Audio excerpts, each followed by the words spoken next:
மாவீரன் ரஃபேலே உலகெங்கும் சோமாலை பக்தி பரவ உதவி செய்யுங்கள். மரியே வாழ்க.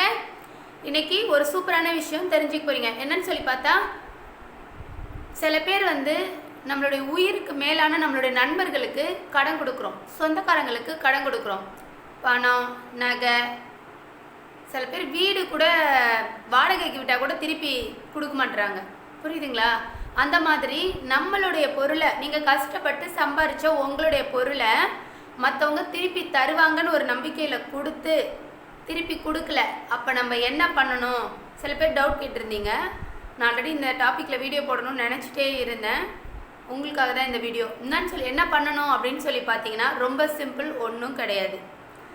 நான் உங்கள்கிட்ட கேட்குற டைம் ஒரு 10 days, வருஷ கணக்கில் அவங்க உங்களை ஏமாற்றிருக்காங்க. ஏமாத்துறது தான் இதுக்கு பேர். ஒருத்தவங்கள்ட்ட வாங்கிட்டு காசை கொடுக்கலன்னு சொன்னால் ஏமாத்துறது தான் அர்த்தம். சரியா? ஏமாற்றிருக்காங்க. வருஷ கணக்கில் 1 வருஷம் 2 வருஷம் அந்த மாதிரி வருஷ கணக்கில் உங்களுடைய காசையும் பணத்தையும் ஏமாற்றிருக்காங்க. நான் ஒரு 10 நாள் டைம் கேட்குறேன். எத்தனை நாள்? நீங்கள் இந்த வீடியோவை பார்க்குற நாள்லேருந்து 10 நாள் நான் சொல்கிறபடி நீங்கள் கரெக்டாக பண்ணணும். சரிங்களா? நீங்கள் குரூப்லேயே எனக்கு நீங்கள் மெசேஜ் பண்ணலாம். சரியா? அது சாட்சி உங்களுக்கு பணம் கிடைச்சாலும் கிடைக்காட்டினாலும் எதுனாலும் நீங்கள் குரூப்லேயே பண்ணுங்கள். அப்போ தான் அடுத்தவங்களும் தெரிஞ்சுப்பாங்க. அதுக்கு நம்ம அடுத்தது என்ன பண்ணணும் அப்படின்னு நான் சொல்ல முடியும். சரியா? ஓகே. இப்போ ஒன்றும் இல்லை, உங்கள் பணத்தை வாங்கிட்டு ஏமாற்றிட்டாங்க. அப்போ எப்படி ஜெபம் பண்ணணும்னா, முதல்ல ஜெபம் பண்ணுறதுக்கு உங்களுடைய இதயம் தயாராக இருக்கணும். சரியா? அதுக்கு என்ன பண்ணணும்னா, 1000 முறை புனித அந்தோனியாரே என் இதயம் ஆண்டவரையும் தேவத்தாயும் அன்பு செய்ய வேண்டிக்கொள்ளும் அப்படின்னு சொல்லிட்டு 1000 முறை கண்டிப்பாக நீங்கள் சொல்லியிருக்கணும். நீங்களாம் அதெல்லாம் ஃபாலோ பண்ணிட்டு தான் இருப்பீங்க. அந்தோனியார் மன்றாட்டு வாசிச்சிருக்கணும், ஜெபஸ்தியார் மன்றாட்டு வாசிச்சிருக்கணும், பரிசுத்தாவி ஸ்துதி வாசிச்சிருக்கணும், கவலை கண்ணீர் காலை ஜெபம்னு சொல்லி ஒரு லிங்க் கொடுத்துருப்பேன். அது எல்லாமே நீங்கள் வாசிச்சிருக்கணும். கண்டிப்பாக வாசிச்சுட்டு, புனித அந்தோனியாரே என் இதயம் ஆண்டவரையும் தேவத்தையும் அன்பு செய்ய வேண்டிக்கொள்ளும். அந்தோனியாரப்பா ஜெபஸ்தியாரப்பா 2 பேரும் ஒன்று தான். யாரையோ ஒருத்தவங்களை கூப்பிட்டு 1000 முறை இந்த ஜெபம் நீங்கள் சொல்லியிருக்கணும். சரிங்களா? அதுக்கு அடுத்தது என்ன பண்ணுன்னா, உங்களுடைய காசு பணத்தை ஏமாத்தினவங்க அவங்க எல்லாருடைய பேரையும் லிஸ்ட் எடுத்து ஒரு பேப்பரில் எழுதிக்கங்க. சரிங்களா? எழுதிட்டு அவங்க ஒவ்வொருத்தவங்களுக்காகவும் 250 முறை புனித அந்தோனியாரே, ஒரு எக்ஸாம்பிளுக்கு என் பேரையே வச்சுப்போம். சரியா? வேறு யார் பேர் வேணாம், என் பேரையே வச்சுப்போம். மேரி ஒருத்தவங்கள்ட்ட காசு வாங்கிட்டு நான் ஏமாற்றிட்டேன், கொடுக்கல. இப்போ என்கிட்டேருந்து எப்படி அவங்க காசு வாங்கணும்னா, புனித அந்தோனியாரே மேரியின் இதயம் ஆண்டவரையும் தேவத்தையும் அன்பு செய்ய வேண்டிக்கொள்ளும். ஒரு 10 நாள் உங்களுக்காகவும் நீங்கள் 1000 முறை சொல்லியிருக்கணும்.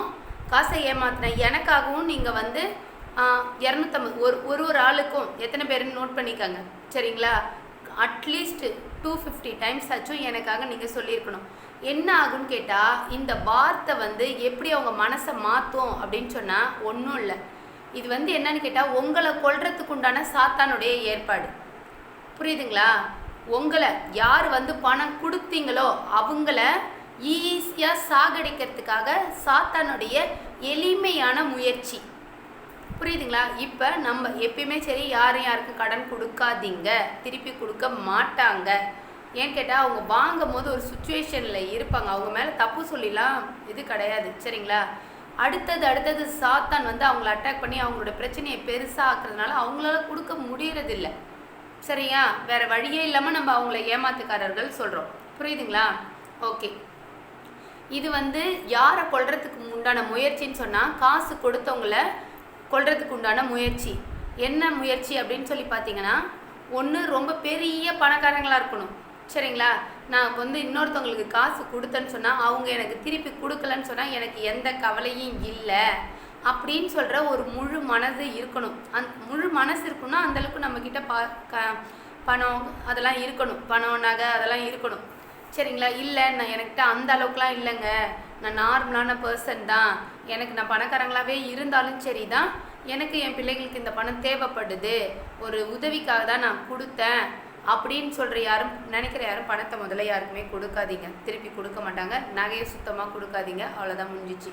சரியா? இப்போ கொடுத்தவங்க என்ன பண்ணணும்னு கேட்டால், அவர்களுடைய இதயம் ஆண்டவர் அன்பு செய்ய வேண்டிக்கொள்ளுன்னு சொல்லியிருக்கேன். இன்னொரு விஷயம் சொன்னேன், இது உங்களை கொல்ற முயற்சின்னு சொல்லின்னு. ஆமாம், சாத்தான் உங்களை கொல்றதுக்காக தான் அவங்கள கிளப்பி விட்டதே. போய் நீ அவங்க கிட்ட பணம் கேளு, அவங்க கிட்ட நகையை கேளுன்னு. இப்போ கொடுத்த பிறகு என்னாகுன்னு கேட்டால் உங்களுடைய ஜபங்கள் நிறுத்தப்படும். எப்படி ஜபங்கள் நிறுத்தப்படும்னா கவலையால், கவலை கண்ணீர். புரியுதுங்களா? கவலைப்பட்டோன்னு சொன்னால் ஆட்டோமேட்டிக்காக நம்ம வந்து அழுவோம். அதனால் கவலைப்பட வைக்கிறதுக்காக தான். கவலைப்பட்டால் தானே ஜபத்தை நிப்பாட்ட முடியும். ஜபத்தை நிப்பாட்டுறது செகண்ட் ஸ்டேஜ். தேர்ட் ஸ்டேஜ் என்ன? ஆழ்ந்த துக்கம். அதுக்கப்புறம் ஃபோர்த்து ஸ்டேஜ் தூக்கமே வராது.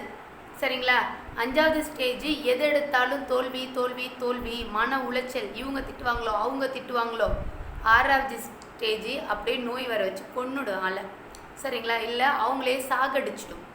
சரிங்களா? அதனால தான் சப்போஸ் யாராச்சும் கடன் கொடுத்து வாங்க முடியலையா, ஏதோ கீழே போட்டு தொலைஞ்சதான்னு நினச்சி விட்டுருங்க. அதை நினச்சி கவலைப்பட்டுட்டு இருக்காதீங்க. சரிங்களா? அடுத்தது இல்லை நாங்கள் அந்த காசை கண்டிப்பாக வாங்கியே ஆகணும்னு சொன்னால் நான் சொல்கிற மெத்தடை ஃபாலோ பண்ணிக்கோங்க. புனித அந்தோனியாரப்பா இல்லைன்னா ஜெபஸ்தியாரப்பா யார்டையோ அவர்களுடைய இதயம் ஆண்டவரையும் தேவதையும் அன்பு செய்ய வேண்டிக்கொள்ளும் அப்படின்னு நீங்கள் வேண்டும் போது அவர்கள் இதயத்தில் ஒரு சாத்தான் அவங்க கிட்ட பணத்தை கொடுக்காத, எப்படிலாம் ஏமாத்தலாம் அப்படின்னு பிளான் போட்டு அவங்களுக்கு சொல்லிகிட்டே இருக்கு. பார்த்தீங்களா? அந்த சாத்தானுக்கு சுத்தியாலே மண்டையிலே அடி விழும். அதில் எந்த மாற்றமும் கிடையாது.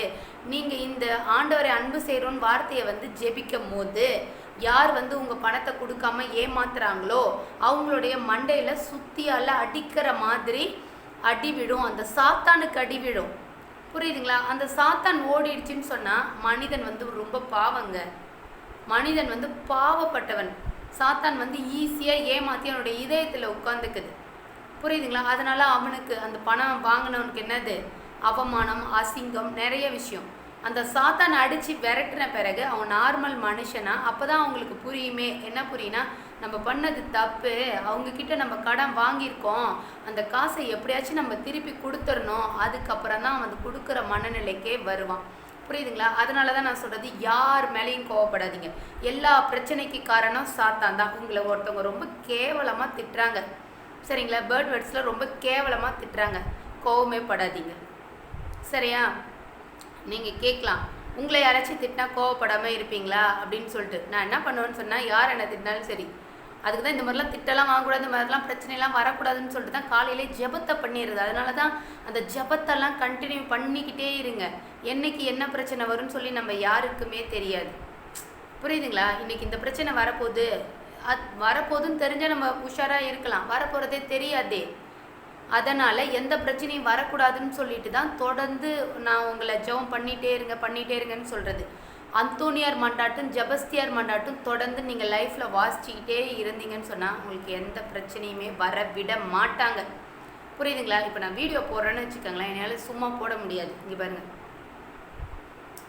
ஒரு பட்டு துணியில் அப்போ ஏசப்பா திருச்சிலுவை. சரிங்களா? திருச்சிலுவை இல்லாமல் ஒரு வேலையும் நடக்காது. நீங்கள் திருச்சிலுவையை மகிமைப்படுத்த கற்றுக்கங்க.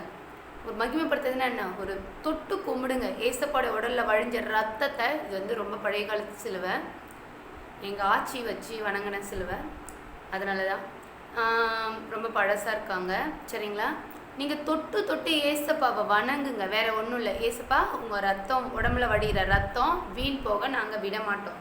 அடுத்தது சாதாரண மனிதர்கள் தான் இந்த புனிதர்கள்லாம். அப்பா புனித ஜெபஸ்தியார் சாதாரண மனிதர்கள் தான்.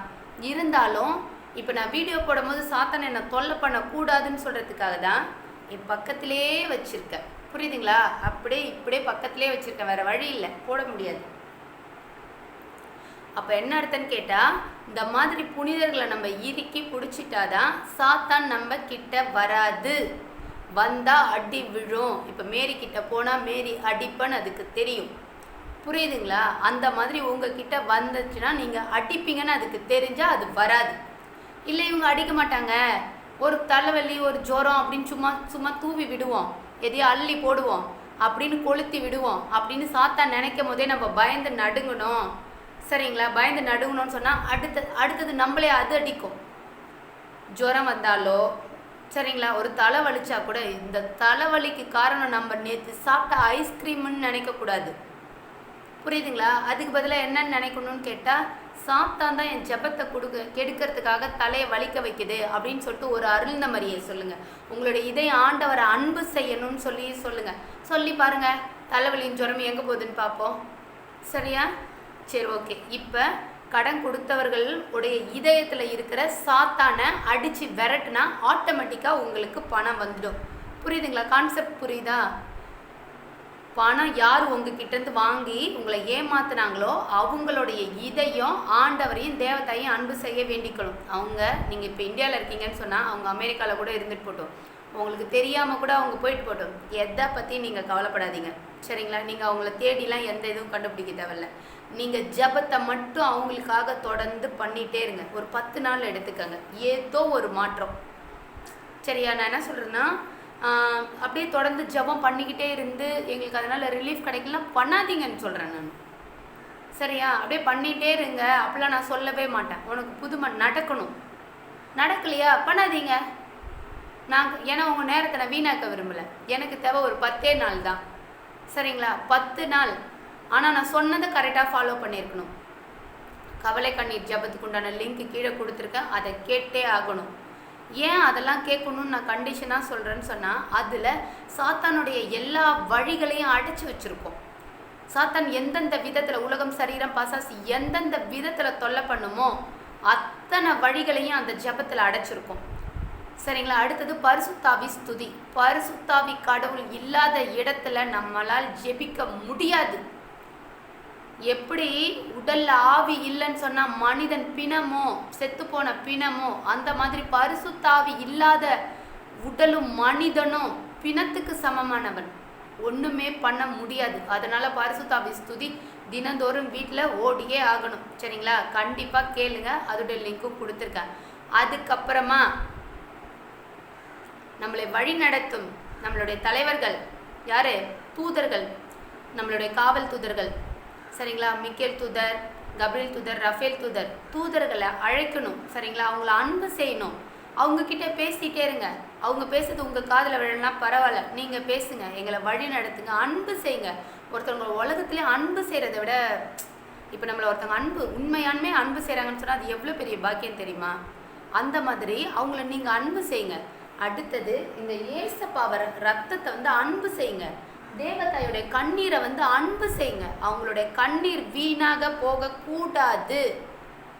புரியுதுங்களா? நம்மலாம் உலகத்தில் மகிழ்ச்சா சந்தோஷமாக வாழணும்னு சொல்லிட்டு தான் ஏசப்பா ரத்தம் செஞ்சிருக்கார்.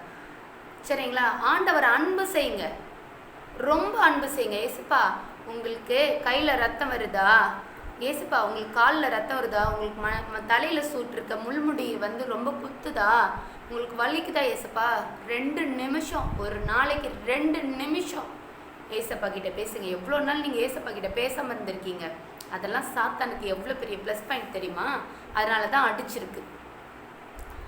இந்த மாதிரிலாம் நீங்கள் ஆண்டவரை அன்பு செய்யும்போது ஏசப்பாவும் உங்களை அன்பு செய்வார், தேவதாயும் உங்களை அன்பு செய்வாங்க. என்னுடைய மகனின் ரத்தத்தை நீ நினைக்கிறியா? என் மகனுடைய ரத்தம் கைகளின் கால்களிலும் வழிந்த ரத்தத்தை நீ நினைக்கிறியா? உன்னுடைய பிரச்சனைகளையும் நான் நினைக்கிறேன். என்னுடைய மகனுடைய ரத்தத்தை நீ நினைக்கலையா? உன்னையும் நான் நினைக்கல அப்படின்னு சொல்லிட்டு அம்மா தூக்கி போட்டு போயிட்டே இருப்பாங்க. புரியுதுங்களா? ஏன்னு கேட்டால், நம்மெல்லாம் என்னைக்கா இருந்தாலும் ஒரு நாளைக்கு விண்ணக போகிறோம். அப்போ அந்த தீர்வை நேரத்தில் நம்மளுடைய ஆத்துமம் எப்படி கத்தி கத்தி அம்மா தேவதாயே எங்களுக்கு காப்பாற்றுங்க அப்படின்னு கத்தி கத்தி, ஏன்னா சத்தனாழியில் நெருப்பில் தள்ளி விட போகிறாங்க, கத்தி கத்தி கூப்பிட்டாலும் சரி, ஆண்டவரை தேவதாய் கேட்குற கேள்வி என்னது? உன் இதயம் என் மகனின் வேதனைகளை நினச்சா உனக்கு நான் உதவி செய்ய எங்கே இருந்தாலும் வருவேன். நினைக்கலையா? நீ யாருன்னே எனக்கு தெரியாது. புரியுதுங்களா? ஒன்றுமே இல்லைங்க. உங்களுடைய இதயம் ஆண்டவரையும் தேவதாயும் அன்பு செய்யும் போது அங்கே உங்களுக்கு எந்த தீமையும் எந்த வடிவத்திலையும் வராது. இதுக்கு முன்னாடி நீங்கள் ஏமாந்தது, கவலை, கண்ணீர், கஷ்டம், பரவாயில்ல. சரியா? இந்த வீடியோ பார்க்குறவங்க எல்லாருக்குமே என்ன சொல்லியிருக்கேன்? கடவுளுடைய இரக்கம் இருக்கிறதுனால தான் நீங்கள் பார்க்குறீங்க. புரியுதுங்களா? இப்போ எவ்வளோ பேருக்கு ஒன்றும் இல்லை, எவ்வளோ ஃப்ரெண்ட்ஸ் இருக்காங்க எனக்கு. யாருக்குமே நான் வீடியோ போடுறது தெரியவே தெரியாது. இந்த யூடியூப் சேனலில் அவங்களாம் பார்க்கவே இல்லை. நான் அதை தான் நினச்சிப்பேன். அது இல்லாமல் நான் இந்த வீடியோஸ்லாம் என்னுடைய வாட்ஸ்அப் குரூப்பில் மட்டும்தான் நான் ஷேர் பண்ணுவேன். வேறு யாருக்கும் தனியாக நான் ஷேர் பண்ணுறதே கிடையாது. ஏன்னா கடவுளுடைய விருப்பம் இருக்கிறவர்கள், புரியுதுங்களா? கடவுளுடைய ஆசீர்வாதம் இருக்கிறவங்க ஆட்டோமேட்டிக்காகவே வருவாங்க. அவங்களுக்கு இந்த வீடியோ போய் சேரும் அப்படின்னு சொல்கிறது என்னுடைய மிகப்பெரிய நம்பிக்கை. அதன்படி தான் நீங்களாம் இந்த வீடியோ கண்டிப்பாக பார்த்துட்ருக்கீங்க. அதனால் ஜெபிக்கிறவங்களுக்கு தான் நான் பேசுகிறதெல்லாம் புரியும், ஜெபிக்காதவங்களுக்கு புரியாது. புரியாதவங்களை பற்றி நான் கவலைப்படுறதே கிடையாது. சரியா? உங்களுக்கு யாராச்சும் ரொம்ப முக்கியமாக காப்பாற்றப்படணும், அவங்களும் உண்மையுமே பக்தியாக இருக்கிறவங்க, ஆபத்தில் இருக்காங்க, தீமையில் இருக்காங்க அப்படின்னு சொல்லி நினச்சிட்டு இருந்தீங்கன்னா அவங்களெல்லாம் இந்த வீடியோவை அனுப்பி அவங்களெலாம் காப்பாற்றுறதுக்கு ட்ரை பண்ணுங்கள். புரியுதுங்களா? இன்னொரு விஷயம் என்னன்னு பார்த்தா, நீங்கள் என்ன தான் அனுப்பி அவங்க பாருங்கன்னு சொன்னாலும் அவங்களால பார்க்க முடியாது. கடவுளுடைய இரக்கம் இருந்துச்சுன்னு சொன்னால் அவங்க கண்டிப்பாக பார்ப்பாங்க. சரியா? இப்போ உங்களுக்கு நான் சொல்கிறது என்ன முக்கியமான விஷயம் பார்த்தீங்கன்னா, உங்களுடைய இதயம் ஆண்டவரின் தேவத்தையை அன்பு செய்ய வேண்டிக்கணும். பணம் உங்கள்கிட்ட வாங்கி ஏமாத்தினாங்கல்ல, அவங்களுடைய இதயமும் ஆண்டவரின் தேவத்தையை அன்பு செய்ய வேண்டிக்கணும். கோபப்படுறதுனால ஒரு பிரயோஜனமும் இல்லை, ஒன்றும் செய்ய முடியாது, ஒன்றும் சாதிக்க முடியாது. சரியா? அழகாக ஏசப்பாவை அன்பு செய்ய வச்சு, அவங்களுடைய இதயத்தை அன்பு செய்ய வச்சு அவங்கள்ட்ட காசையும் பணத்தையும் வாங்கிக்கோங்க. நம்ம சேனலை மறக்காமல் சப்ஸ்கிரைப் பண்ணிவிட்டு பக்கத்தில் இருக்க பெல் சிம்மில் அழுத்தினீங்கன்னா தான் நான் போகிற நோட்டிஃபிகேஷன்லாம் உங்களுக்கு வரும். மரியே வாழ்க. மாதாக்கு நன்றி.